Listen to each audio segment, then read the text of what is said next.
the number of cases of coronavirus, which are spiking in states like Texas, which reopened early. And it begs the question, are the medical centers and facilities we all rely on up to speed now that we've had a few months of this lockdown? To help us answer that question, Lauren Sauer, Director of Operations at John Hopkins Office of Critical Event Preparedness and Response, is here now. Also an assistant professor of emergency medicine at Johns Hopkins University School of Medicine. Thank you for joining us, Lauren. Thanks for having me. So as we hear these stories about spikes in states which began to reopen earlier than places like New York or, say, California, what are the medical centers doing to prepare for what could be not only a spike, but a second wave? Yeah, so medical centers across the country are sort of taking stock in how they managed the first wave, if they've already gone through it, and where they are now with their bed capacity, supplies like PPE, and how their staff are doing. So for some of the states where the first wave is sort of peaked or plateaued, it's a time to reevaluate how they're going to manage patients that may inevitably come in as a second wave. In some of the more rural areas that are experiencing peaks right now, since June, for example, we've seen 14 states at their highest 7-day average. Many of those states have a significant number of cases in rural areas, and those rural areas are already challenged with their bed capacity, with their hospital availability, with healthcare access in general. And so those are the places where we're likely to see real challenges in being able to manage these new surges. Lauren, it's Julie here. I haven't heard anyone say the words flatten the curve in a long time. Did we flatten the curve? I mean, in places like New York City, it doesn't feel like we flattened the curve, right? It feels like we peaked and then very gradually came down. So did we succeed in that quest? I mean, even in places where we're seeing now a resurgence in cases, enough that the medical system could kind of cope with it? That was the goal all along, right? Yeah, so the goal of flattening the curve as a concept is to spread those cases out, not that the public health activities are not going to necessarily stop cases from happening over the course of time, but they're going to spread them out so that the health system has the ability to manage them, has the resources and personnel needed to manage these cases.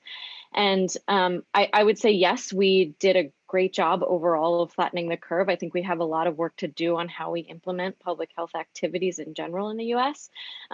It's hard to assess when you're in the middle of that curve if you're actually doing a good job of flattening it.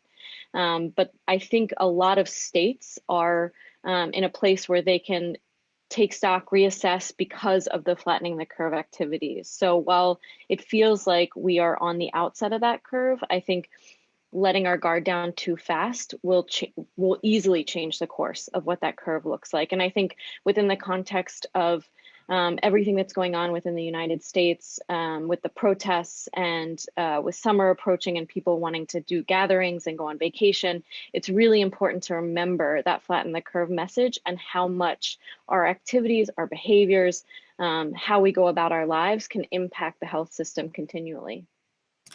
Lauren, there's been a lot of debate about the risk posed by asymptomatic patients since we got those comments from the WHO earlier this week. Now, they have sort of reversed their comments in saying that it is very rare for them, these patients, to infect somebody else. I'm curious how you have shifted your assessment or if you have, given that things have opened up so quickly.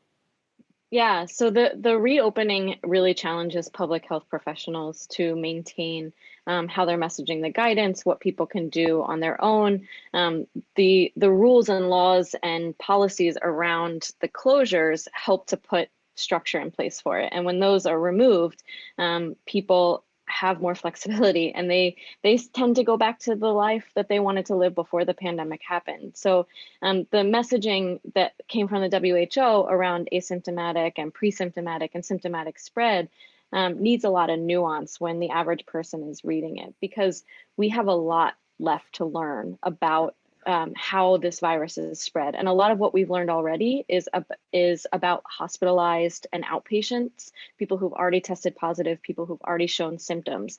And so there is a lot that we still need to understand about these asymptomatic and pre-symptomatic people who don't outwardly express, symptoms of COVID and may still be spreading to varying degrees. What we know now is a very tiny snippet of what we have left to learn.